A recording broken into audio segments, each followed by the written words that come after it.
everyone, today I'm going to show you how to use a resource for Mrs. Munnier's class. I am doing this video along with a worksheet she has provided for you to follow along, so I might throughout this thing do a repeating of words to help you out with that worksheet.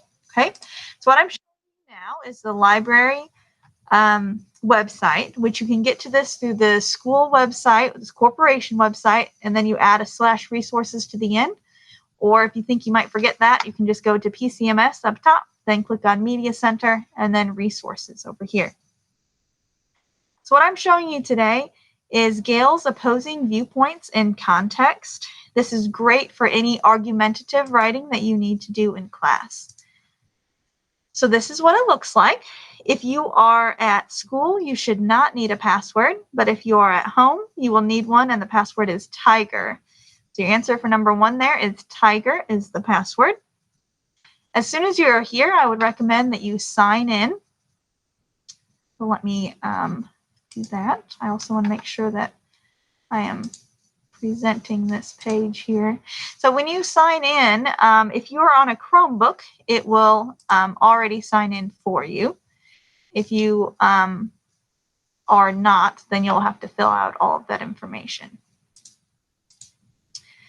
Okay, and I think it disconnected me from presenting, so I need to get this up again. Here we go. So once you are signed in, you can tell it says signed in right up here in the upper corner. All right, so there's a couple different ways to use this website. The most obvious is to just type in your topic here under the search. But if you're not sure what you want your topic to be, or if you're more one that likes to browse issues, there's this browse issues right here with the lightning bolt, with the light bulb. So you click on that, and you'll see it has a lot of issues here. A little overwhelming, so you can narrow it down by what you want your topic to be. So let's say you really like health topics. You can click on that. And then maybe you decide you want to do e-cigarettes and vapor products. Click on that. So the first thing you see is this overview. So topic pages begin with an overview essay to help you understand why the issue is important, what controversies surround it, and how to focus further research. So your answer for number 3 there is controversies.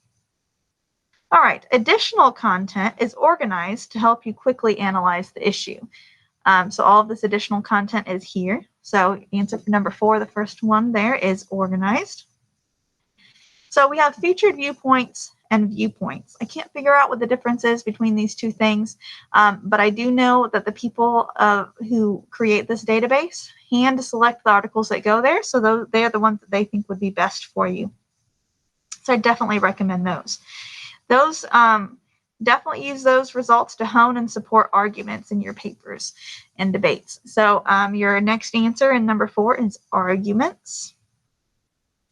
Then you'll also see there is images, video, and audio. These are multimedia content that is available from sources like NPR and BBC News, and it provides a lot of coverage for different issues that may or may not be helpful for you. So that answer for number 5 is multimedia. There's also magazines and news. These are articles from international sources, so from all around the world. So answer for number 5 is articles. There's also academic journals over here.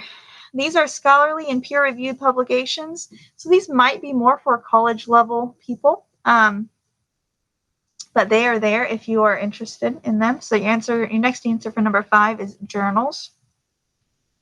And there's all sorts of other stuff on here. So I'm just going to click on featured viewpoints.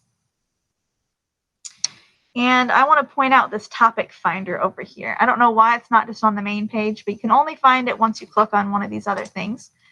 This gives you a great visual. So let's say you're doing vaping. Let me get a drink here. So it will give you a breakdown of what they consider the most important thing would be the biggest, all the way down to the least thing down here. And so you can look at it this way, or there's this wheel way, which I kind of like because vaping would be in the middle And then you can narrow it down by United States in vaping and then say, oh yeah, youth vaping. So this is perfect for if you don't know what subtopics to look for or how else to keep yourself organized. This is a great visual of where your focus should be and how you can stay organized. So that was the topic finder. Let me go back here. There is, going back to what your worksheet is, there is the search within results box. And so that is right over here. So I've already narrowed it down by my featured viewpoints here. So it gave me 16 different articles. If you want to search within those articles by, say, you just want teenagers and vaping, hit this search within. So your answer for number 6 is search within results box. Now let's say I just want teenagers. I'm going to hit submit. And it narrowed it down from 16 down to 4. Okay. Now it's important. This is a keyword search. Be very brief. Do not use whole sentences because it's not going to work. It's looking for this exact phrase that you typed in. This is very similar to the Control F feature that I have showed you before. And let me show you the example of that. So if I were to hit Control F, unfortunately, I don't think you can see it on this Google Meet, but it brings up a little tiny search window up top. And let's say you want to look for the word vaping. It'll highlight it. You can see how it highlighted it, and it'll take you each time it mentions it in the article. So it's very helpful if you have a really long article and you just cannot find the specific word that you are looking for. Once again, with that, do not use whole sentences. It's a keyword only. If I would have typed it as vapor, you'll notice it only has 5 results. But if I would have typed in teenage vaping, it's not going to come up. So you have to be very specific in what you're looking for on there. All right, so your answer for number 6, the second one is no whole sentences, and the third one is Control F, so the letter F. All right, so let's say you really like this article, and there's a lot of good stuff in here.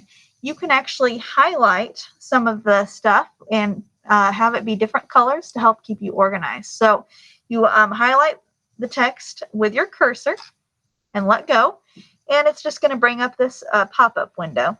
So you can then choose highlight. So your answer for number 7 is cursor and then highlight.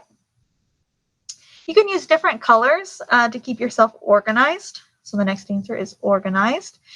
So for example, maybe if you have the pro and con of these different issues that you have. So let's say green, if you think green means go, then green might be the pro, where a con, you might think red means no and stop. So you could do red. So however in your brain makes sense to organize yourself with these different colors, that's the whole point of these. And then you could add a note even if you'd like. So let's say this would be perfect for paragraph 2 or something like that. And you hit save, and that would be on there. So the last answer for number 7 is notes. Now, the only way you can save all of your notes and highlights and everything is to then export this to Google Drive. So number 8 is Google Drive.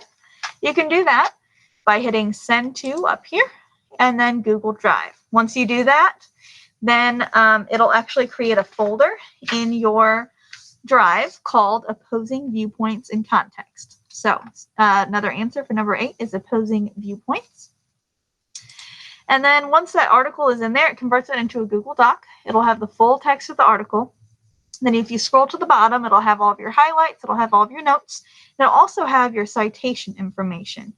So last answer for number 8 there is citation. Another way, if you're not going to save this article, is hit this cite button right here, and it'll bring up the citation information. My suggestion would be to highlight this text here, copy it, and paste it into a Google Doc with all of your citation information in it. You notice there is a Google Drive button here, but I wouldn't necessarily recommend that because that's going to put it in a new doc each time. And so then you're going to have a whole bunch of extra docs that you don't really need. So that is there. All right, so that is it for our opposing viewpoints in context. There's a whole bunch more to this. Oh, I didn't mention reading levels. Let me show you this on here, you'll notice that there are these different colors here. The more the dots, the higher the reading level it is. And you can actually change that reading level for some of them. It's only inside this reference category. So if you choose a reference article and you click on it, you can change the Lexile over here, which apparently I chose the one article that you can't. Let me go back in here. Sorry. Go to reference. Go here. Sorry. So Lexile measure, you click on that, and you can change it between a higher one and a lower one, and that'll just change the article slightly to make it have a higher or lower Lexile for you. Okay, now I believe that is it. I hope you guys do well with this research, and as always, feel free to email me if you need any help with this. You guys have a great rest of your day.